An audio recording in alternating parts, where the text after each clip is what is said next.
Good evening. As I was on air last night, we were debating just how we should respond to the just truly horrific attack and murder of those 3 young girls up in Southport.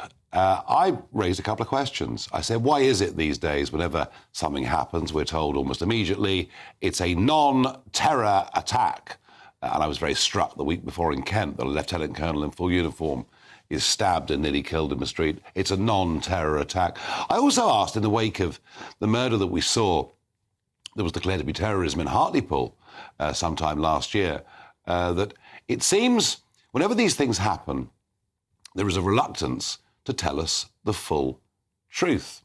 And indeed, in the Kent case, the police in Kent were telling all the broadcasters the need to play down the incident. So I asked why what had happened in Southport was a non-terror incident. I also asked whether, amidst a sea of speculation, the 17-year-old involved had been under the watch of our authorities. Well, I was asking some gentle questions that I thought were fair and reasonable. At the same time, the internet was awash with all sorts of theories, all of which proved to be unfounded. But that's what led to the riots last night. That's what led to people being outside that mosque in Southport. You know, sometimes just tell the public the truth and you might actually stop riots from happening. Well, that doesn't matter because it's me. So I listened to the BBC this morning, Radio 4's Today programme, to be greeted by Brendan Cox. Now, Brendan Cox used to work for Save the Children.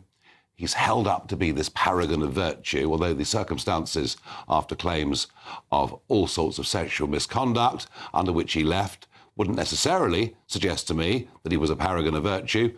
But of course, his wife Jo had the misfortune to be murdered in what was undoubtedly a terrorist murderer. So he's held up to be somebody who can speak on these things. Here was Brendan Cox on what happened in Southport last night on BBC's Radio 4.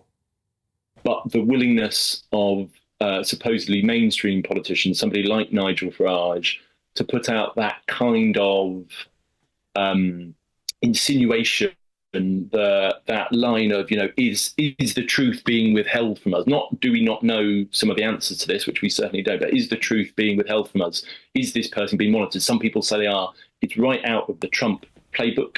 And in my view, it makes Nigel Farage nothing better than a Tommy Robinson in a suit. It is beyond the pale to use a moment like this to spread your narrative and to spread your hatred. And we saw the results on Southport streets last night.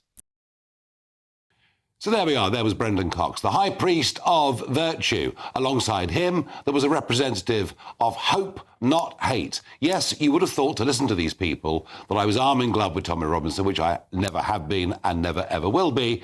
You would also think I'd been insightful, encouraging people to head to Southport, none of which were true.